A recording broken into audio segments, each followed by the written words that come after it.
This episode of Techno Buffalo is brought to you by Audible. Hi Internet, I'm John Rettinger and welcome back to another episode of Ask the Buffalo. This is the show where you can ask me any question you've got from the wide world of technology. Don't know what phone to get, can't make sense of all those rumors, not sure how to get internet in every nook and cranny of your house. This is the show you can ask. If you want your question featured on an upcoming episode, every Tuesday on technobuffalo.com we put up an article saying you should ask your question. You can leave it down below. Otherwise, if you're more social networky inclined, you can send us a message on Twitter either to me personally at John4Lakers or the company at TechnoBuffalo. Ask your question and use hashtag AskTheBee. Usually we'll pick about 4 questions each episode. Up this week, we're going to talk about how to extend Wi-Fi coverage in your house, some stuff about the HTC One, and lastly, we're going to talk about whether or not this is the last generation of consoles that's actually going to have physical game discs. This is Ask the Buffalo, so go ahead and get started.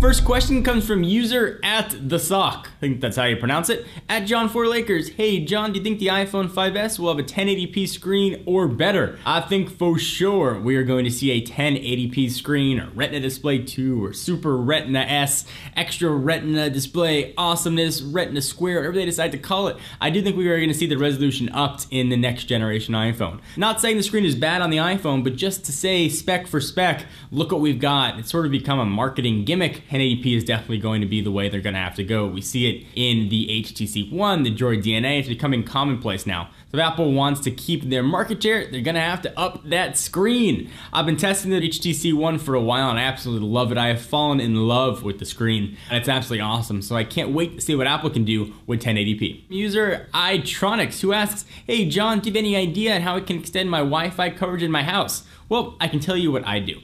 I've got an Airport Extreme base station. You can also use a time capsule. I've got it right where my internet comes in. And throughout my house, I have 2 Airport Expresses set up. They're super easy to set up. You just plug them into a wall. You can do it from your iPhone, iOS device, or through the web portal. And they will essentially extend your network to different areas of the house. It's not gonna work to extend your network across the street. If you gotta get internet down to your basement, if there's a room that's just not getting good service, it's gonna be an awesome way to go. It is a little bit on the expensive side. Each Airport Express costs around $100-ish bucks. There are less expensive options out there. Linksys has a few. You can also check on router extenders, internet extenders, things like that, and see the best option for you. That's what's worked for me, and it's worked very well. User Ronaldo R. Diaz asks, hello there, John. Hello, Ronaldo. Do you think that the HTC One is future-proof? No, nothing's future-proof.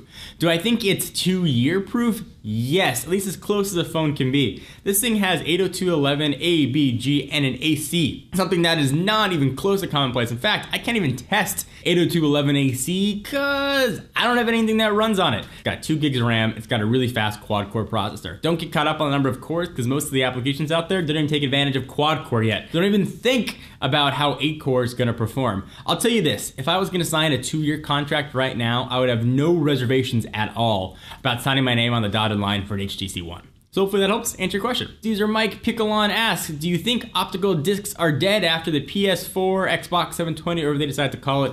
Seeing as games are too large for most internet plans and flash storage is really cheap, can we expect to have games shipped on USB keys? Well, the cheapness of flash storage is definitely up for debate if you ever tried to buy an external flash drive, or if you want to put a solid state drive into your computer. Certainly it can be less than affordable, but thumb drive prices are certainly coming down. I do think this is going to be the last generation of console that we're going to see physical game discs. You look at most games somewhere in the, at least last generation, 7 gigabytes. That's a little too much to be able to download it over the air, at least for most people. It can be condensed and it can be expanded when it gets on the console. But let's say we're looking at 10 gigabytes just to sort of make a round number. That's going to hit not only a lot of data caps, it's certainly going to take a long time to download, but the lifespan of consoles, we're looking at about 10 years for each console. So now at 10 years, the proliferation of internet speed should be much, much, much quicker. The idea of games shipping on thumb drives, though, is kind of interesting. Certainly there's a lot of piracy issues that have to be developed. I don't think we're gonna see that sort of middle ground really ever become mainstream. What I do think, though, is that we are going to see games go strictly online, perhaps even streamed. If you've got fast internet speeds, streaming games could be pretty cool. So that was a long answer to saying